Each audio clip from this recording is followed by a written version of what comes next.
Okay, very good morning to all of you dear बच्चों। मैं सिर्फ नीलेश कुमार आपके इस लेक्चर में मैं आपका स्वागत करता हूं। यदि आप अभी तक मेरे यूट्यूब चैनल को सब्सक्राइब नहीं किए हैं तो कृपया करके सब्सक्राइब कर लीजिए, ताकि जो भी वीडियो मैं इस तरह का आपके लिए डालूं जो आपके लिए हेल्पफुल हो सकता है, आपको उसका नोटिफिकेशन सबसे पहले मिल जाए। इसलिए बेल आइकन भी प्रेस कर दीजिएगा। तो आशा करता हूँ कि आप लोग घर पे होंगे, स्वस्थ होंगे और सुरक्षित होंगे। आज के इस लेक्चर में हम लोग चैप्टर 1 जो रिसोर्स पढ़े थे, जो 8 और 10 दोनों के लिए इंपॉर्टेंट था, शुरू में बहुत पहले पढ़े थे, उसी का ये सेकेंड पार्ट है और लास्ट पार्ट भी है। क्योंकि क्लासिफिकेशन ऑफ सॉइल्स में हम लोग टाइप्स ऑफ सॉइल्स के बारे में पढ़ेंगे, जो सेकेंड हाफ क्लास 10 में दिया हुआ है और 8 में भी पढ़ना है। तो ये दोनों क्लास के लिए इंपॉर्टेंट हो सकता है, और भी जिस क्लास में सॉइल्स होगा उसके लिए इंपॉर्टेंट होगा ही।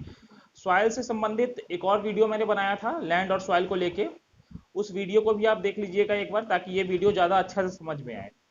ठीक है, तो इस चैप्टर में हम लोग सॉइल्स के क्लासिफिकेशन के बारे में पढ़ेंगे। क्लासिफिकेशन मतलब टाइप्स के बारे में, alluvial soil, red soil, laterite soil, arid soil, इन सब सॉइल्स के बारे में पढ़ेंगे। एक्चुअली देखिए, चैप्टर ज़्यादातर फैक्चुअल है, फैक्ट बेस्ड है, जिससे क्वेश्चन पूछा जाता है। तो ये मतलब एक तरह से आपको याद करने वाला चैप्टर है, इसमें ज़्यादा कुछ समझना नहीं है। जो समझने वाला चैप्टर था वो रिसोर्स था, जिसको मैंने 2-3 लेक्चर में बताया था आप लोगों को। लैंड और सॉइल के बारे में बताए थे, कैसे सॉइल फॉर्मेशन होता है, उसके बाद किन किन फैक्टरों से वो प्रभावित होता है।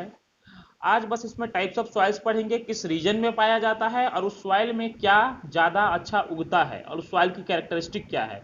इन तीन चीज़ के बारे में पढ़ेंगे। सबसे पहला रीजन, दूसरा कैरेक्टरिस्टिक और क्रॉप्स ग्रोन। ठीक है, तो चलिए आज का लेसन स्टार्ट करते हैं और आगे बढ़ते हैं। देखिए, सॉइल, हम लोग सॉइल के चैप्टर में इस चीज को पढ़े थे कि सॉइल लिविंग सिस्टम का एक इंपॉर्टेंट चीज है और इसको बनने में मिलियंस ऑफ ईयर लग जाता है। ठीक ना, ये सॉइल अचानक बनता नहीं है। रॉक्स जब वेदरिंग, टेम्परेचर, क्लाइमेट के एक लंबे दौर से गुजरता है, तब जाके वो एक मिट्टी का फॉर्म लेता है। ठीक है, उसमें ह्यूमस का क्या रोल है, बैक्टीरिया क्या रोल है, इन सब चीज़ों के बारे में मैंने पिछला लेक्चर सॉइल्स के फॉर्मेशन में डिस्कस किया था।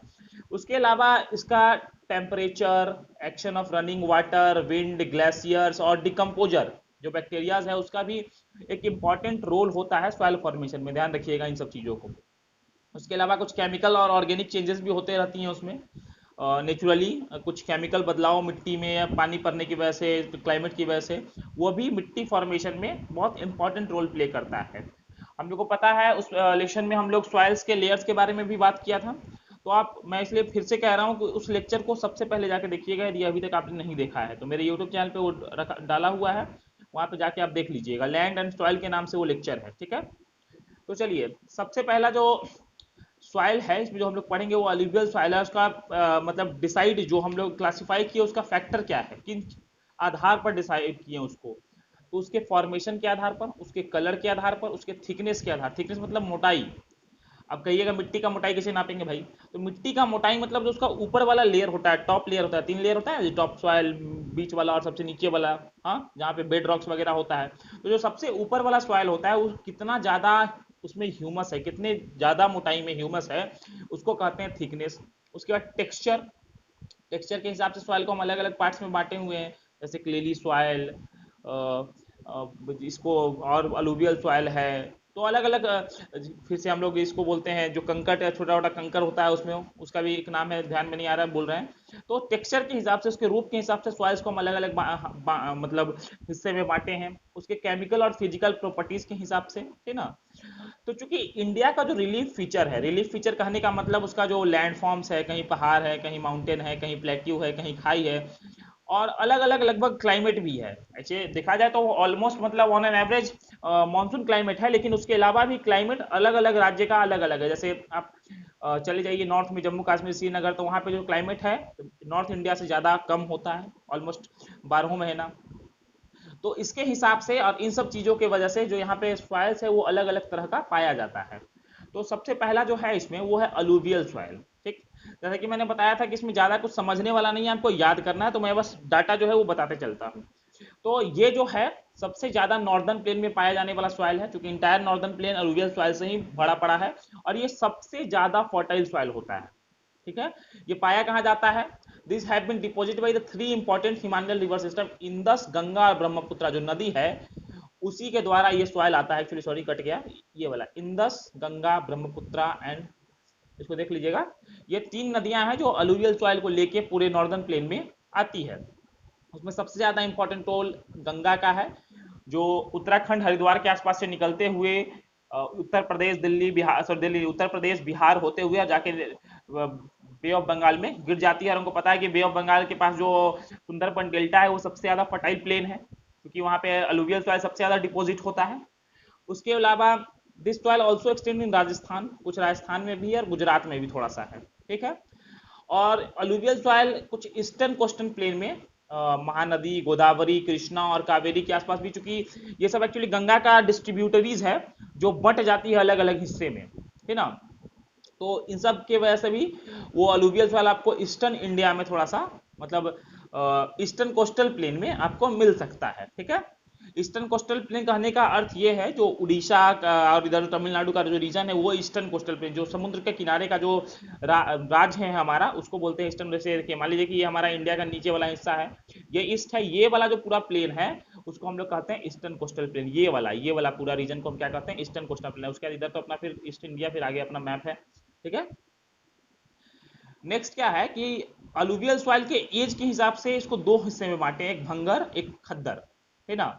भंगर में ज्यादा कंकर का मात्रा होता है कंपेरिजन टू खद्दर, और ये जो होता है इसमें फाइन पार्टिकल ज्यादा होती है और ज्यादा फर्टाइल होती है भंगार से। कौन? खद्दर। क्योंकि जो बंगर है उसमें कंकर ज्यादा है तो कोई फसल अच्छे से उगेगा नहीं, कंकर की मात्रा ज्यादा है, मतलब उसमें जो मिट्टी की मोटाई है जो कंकर है ज्यादा है तो कोई चीज अच्छे से उगेगा नहीं। लेकिन भंगर ज्यादा फर्टाइल होता है, तो ये डिफरेंस याद रखिएगा, पूछा जाता है एग्जाम में, भंगर और खद्दर के बीच में डिफरेंस, ठीक है। इसमें ओल्ड सॉइल कौन है, न्यू सॉइल कौन है, वन वर्ड क्वेश्चन पूछा जाता है। अब कैरेक्टरिस्टिक देखिए, ये अलूवियल सॉइल जो है इसमें सैंड सिल्ट और क्ले अलग अलग मतलब हर रेशियो में होता है। कहीं पे बालू ज्यादा होता है, कहीं पे सिल्ट ज्यादा होता है, सिल्ट मतलब कंकर, और क्ले मतलब मिट्टी, मिहीन मिट्टी, ठीक ना। इसमें एडिक्वेट अमाउंट ऑफ पोटास और फास्फोरिक एसिड पाया जाता है, जो कि शुगर केन पैडी व्हीट और बहुत सारे सीरियल्स के उपज के लिए बहुत हेल्पफुल होता है, ठीक है। आगे है ब्लैक सॉइल। ये डेक्कन ट्रैप के रीजन में, डेक्कन प्लेट्यू का रीजन वो महाराष्ट्र गुजरात मध्य प्रदेश का जो रीजन है उसको हम कहते हैं डेक्कन ट्रैप, ठीक ना। और ये जनरली लावा से बनता है, जो वोल्केनोज बहुत साल पहले वहां निकला होगा जिस कारण से जो लावा फ्लो की होगी उस वजह से ये जो पूरा उस रीजन का सॉइल है वो ब्लैक सॉइल हो गया है, ठीक। ये महाराष्ट्र सौराष्ट्र मालवा मध्य प्रदेश और छत्तीसगढ़ में और कुछ साउथ ईस्ट डायरेक्शन में गोदावरी के लॉन्ग कृष्णा वैली के लॉन्ग ये लोकेट होता है, साउथ ईस्ट डायरेक्शन में। जैसे मान लीजिए कि ये हमारा ईस्ट है, ये वेस्ट है, ऊपर नॉर्थ होता है और नीचे साउथ है, तो साउथ ईस्ट डायरेक्शन में मतलब कहीं इस जगह पे भी कुछ ब्लैक सॉइल पाया जाता है। तो देखिए ये मैप के लिए इंपॉर्टेंट है, बोर्ड के एग्जाम में मैप पूछता है कि भाई ब्लैक सॉइल कहाँ पाया जाता है बताइए, या भाई सॉरी एक मिनट, हाँ, तो ब्लैक सॉइल कहाँ पाया जाता है ये आपको लोकेट करने के लिए पूछा जा सकता है एग्जाम में, ठीक है। इसकी कैरेक्टरिस्टिक को देख लीजिए, ये एक्सट्रीमली फाइन क्लेली मटेरियल से बना होता है, तो इसकी मिट्टी एकदम मिहीन होती है, ठीक है। और ये अच्छा खासा मॉइस्चर होल्ड कर सकता है, इसलिए कॉटन उगाने के लिए बहुत ज्यादा इस्तेमाल होता है। इसके अलावा इसमें कुछ न्यूट्रिएंट्स होते हैं जैसे calcium carbonate, magnesium, potash, potash वहाँ भी पाया जाता था, खाली वहाँ फॉस्फोरिक एसिड और भी बहुत सारी चीज पाया जाता था, और लाइम, लाइम मतलब चूना जिसको कहते हैं वो पाया जाता है, CaO कैल्शियम ऑक्साइड। इसमें फॉस्फोरिक एसिड बहुत कम होता है कंपेयर टू अलूवियल सॉइल, तो अंतर समझ में एक आ गया कि इसमें फॉस्फोरिक एसिड बहुत कम है। इसमें कॉटन अच्छा से उगता है, ठीक ना, इसलिए इसको कहेंगे ब्लैक कॉटन सॉइल भी कहा जाता है। और ये माना जाता है कि क्लाइमेटिक कंडीशन की वजह से पेरेंट रॉक मटेरियल जो है वो बहुत इंपॉर्टेंट होता है इसके फॉर्मेशन का, जो जिस रॉक से ये बना है उसको कहते हैं पेरेंट रॉक मटेरियल। सॉइल वाले लेक्चर में मैंने इसको बताया है क्या होता है पेरेंट रॉक मटेरियल, तो उसको कहते हैं जिससे ये मिट्टी बनता है उसको कहते हैं पेरेंट रॉक मटेरियल। आगे red and yellow soil. Red और येलो सॉइल बना है क्रिस्टलाइन इग्नियस रॉक से। इग्नियस रॉक पता है किससे बनता है, लावा के ठंडा होने की वजह से।